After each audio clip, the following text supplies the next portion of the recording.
Hey guys, Abdullah Zubair here. সকালে ঘুম থেকে উঠে চুলগুলো মুছে নিলাম। মুছে নেওয়ার পর কিছুক্ষণ পানি খাওয়া শুরু করলাম। পানি খাওয়ার পর ভাবতে থাকলাম যে কার জামা নেওয়া যায়। তখন ভাইয়ের বিয়ের জামাটা নিয়ে নিলাম এবং আব্বুর ইউজ করা পায়জামায় হালকা আতর মেখে পায়জামাটি পরে নিলাম।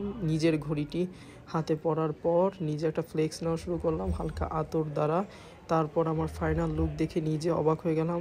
আম্মুর কাছে যাওয়ার পর আম্মু বলছিল ঘরটা মুছে দে।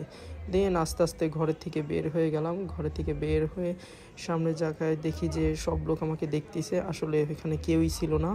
এরপর যখন রাস্তা দিয়ে যাচ্ছিলাম, একটা মেয়ে পিছে বসা ছিল, তার দিকে হালকা করে তাকায় পিলো খাওয়া শুরু করলাম। খুব দ্রুত সকালে যায় অনেক সরোভাবে বসেছিলাম। দেখলাম যে কেউ লেক্সিকনে এখনও আসেনি। তা আমি এখানে বসে একটা আন্টির গিবত শুনতে শুনতে আর ভাল লাগতেছিল না।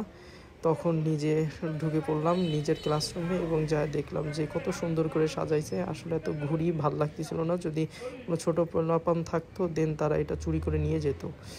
খাবারটা পেয়ে খাওয়া শুরু করলাম সুন্দর করে, আর ক্যামেরাটা আস্তে রেখে দিলাম জানি কেউ না তাকায়। দেন আমাকে একটা আমের শরবত দেওয়া হলো। খাইতে থাকলাম।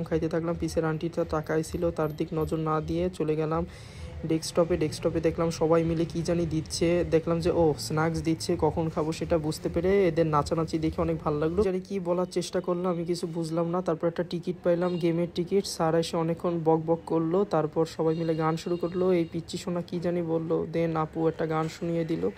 আবারও কি একটা বলার চেষ্টা করলো। তারপরে এই ভাইয়াটা খুব সুন্দর করে একটা গান পরিবেশন করলো, আর এবার আপুরগুলো নাচা শুরু করলো। দেন কিউট পিচ্চি বেবিটা নাচা শুরু করলো। তার নাচাটাই সবচেয়ে সুন্দর ছিল। এবং আন্টি কিছুক্ষণ ঝগড়া করলো একটা ঝগড়ার প্রতিযোগিতায়। আন্টি অবভিয়াসলি জিতলো না, কারণ এখানে খুলনা ভার্সেস পিরোজপুর ছিল।